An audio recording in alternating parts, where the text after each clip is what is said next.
Bom, apenas tentando expressar um breve comentário a respeito da tragédia em Suzano. Esse fato já está bastante documentado na TV aberta, né, na mídia aberta, e também está fartamente documentado aqui no YouTube, por meio de especialistas, estudiosos que, vamos dizer assim, não só colocaram uma opinião qualificada, mas souberam descrever o caso, né, analisar o caso. Mas tentando acrescentar alguma coisa. Em primeiro lugar, a gente tem que, vamos dizer assim, tentar imaginar aquilo que o professor Olavo explica, tentar imaginar qual que é a situação. O que aquelas pessoas viveram ali, sobretudo as pessoas que, né, pagaram com a vida, né, diante dessa covardia.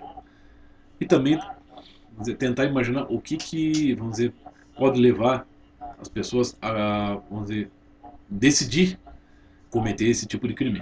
Né? Claro, qualquer tipo de crime. Né?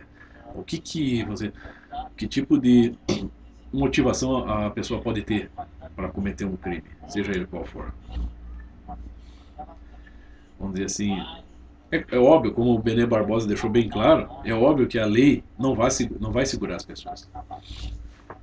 Se uma pessoa está, vamos dizer assim, firmemente decidida a cometer um determinado ato, ela vai fazer isso. E ela pode até passar, se ela está assim, muito determinada, ela pode passar anos planejando um assassinato, por exemplo. Como é o caso de Mark David Chapman com John Lennon. Mas isso não quer dizer que apenas as vítimas sejam afetadas com isso.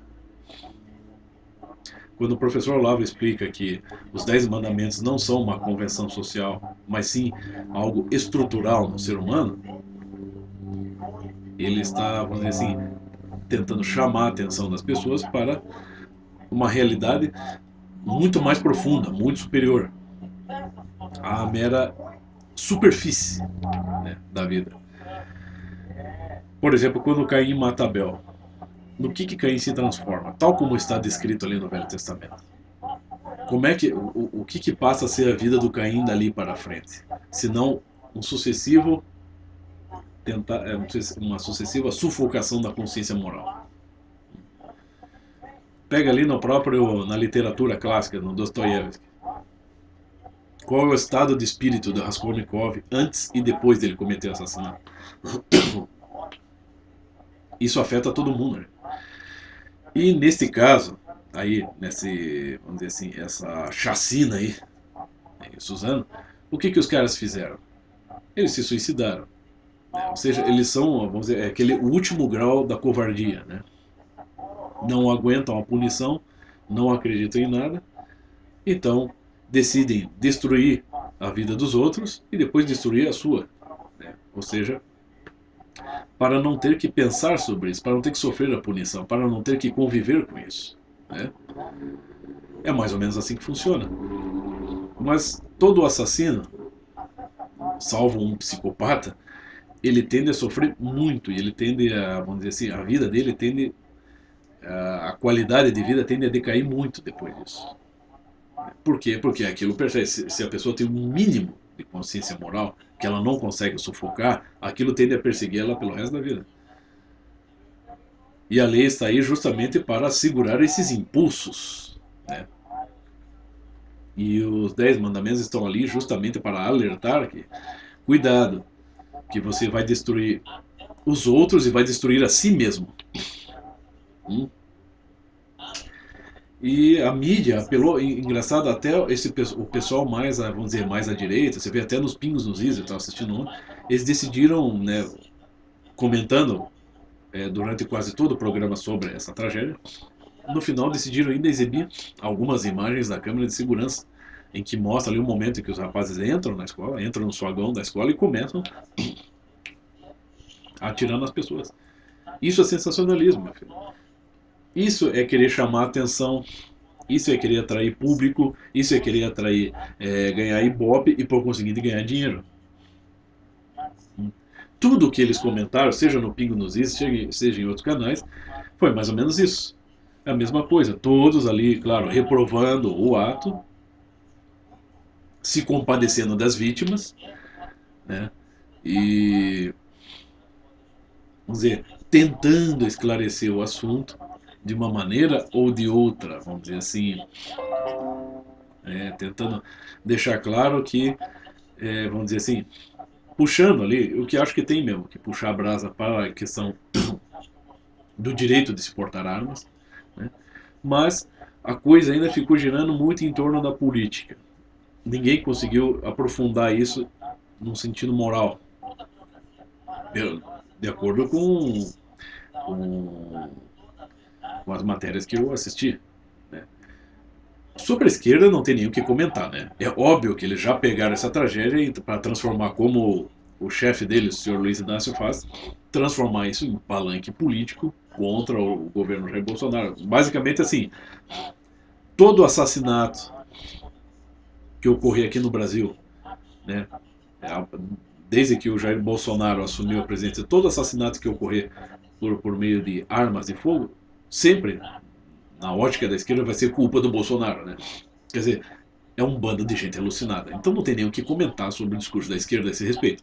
É um bando mesmo de gente sem vergonha.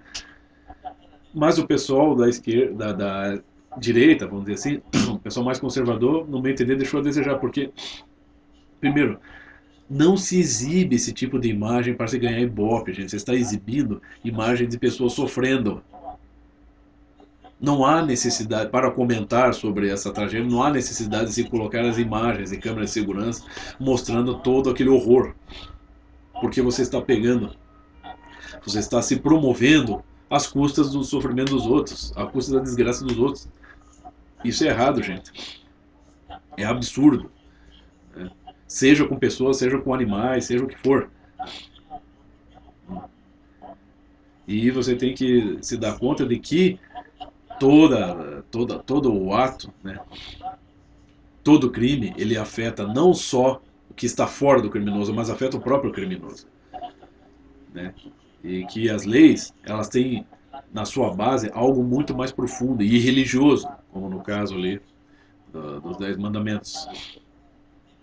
Que eles, vamos dizer assim, são uma descrição da estrutura do ser humano. É uma coisa ontológica. Então tem que se explicar isso cada vez com mais profundidade para que as pessoas compreendam melhor isso e não fiquem apenas curiosas com relação a tragédias desse tipo. Ah, se colocar contra isso, qualquer um se coloca contra isso. Qualquer pessoa que vamos dizer, endosse isso, que, vamos dizer, que apoie os dois assassinos ali, de fato ela está, vamos dizer assim, incitando o crime. Então é óbvio que ninguém vai querer se colocar a favor disso. Mas os comentários não devem só girar em torno de política. Né? O Bené Barbosa vai lá e fala, ó, pode parar de querer comentar aí sobre a questão desarmamentista, porque não cabe aí. A coisa é muito mais profunda. Como eu disse, pessoas da minha família sempre portaram armas. E tem pessoas da minha família que têm armas que nunca nem sequer utilizaram elas. E olha que havia situações em que precisariam ter usado e não utilizaram. É óbvio que não está nas armas. Então você tem que. É uma coisa muito mais. É do próprio caráter do ser humano, né? Muita gente também já comentou isso. Né? Então isso está afetando a todos. Né? E a pessoa que. Quando uma pessoa, tal como está lá, muito bem, né? Vamos dizer, documentada no Crime e Castigo de Dostoiévski, a prisão é justamente para isso, para que o camarada fique recluso, vamos dizer assim, e que ele possa pensar sobre o que ele fez, ele possa meditar sobre o que ele fez. Ele tem que permanecer vivo para que ele tenha a chance de voltar atrás, para que ele tenha a chance de se arrepender. Né? Agora, quando os caras se matam, é óbvio que eles estão fugindo da punição, fugindo da responsabilidade. E isso não é culpa das armas. Isso é o querer fugir da realidade. Fugir da realidade, gente, é uma coisa muitíssimo mais perigosa do que portar um calibre 38 na sua casa, pode ter certeza. É como o professor Olavo explicou uma vez sobre a questão do movimento revolucionário. Os militantes revolucionários que estão sempre dispostos, né, a esconder a verdade. O professor Olavo explicou o seguinte: uma pessoa disposta a esconder a verdade, ou seja, a ir contra a realidade, ela vai até as últimas consequências. Que foi o caso desses dois assassinos ali. Então, você mata os outros e em seguida você se mata. Ou seja, é a queima de arquivo, é a sufocação da consciência moral. Então a coisa é muito mais profunda do que simplesmente a mera facilidade de se portar armas e o desejo imbecil de sair matando por aí, a esmo. É uma coisa totalmente fora de contexto. Era mais ou menos isso.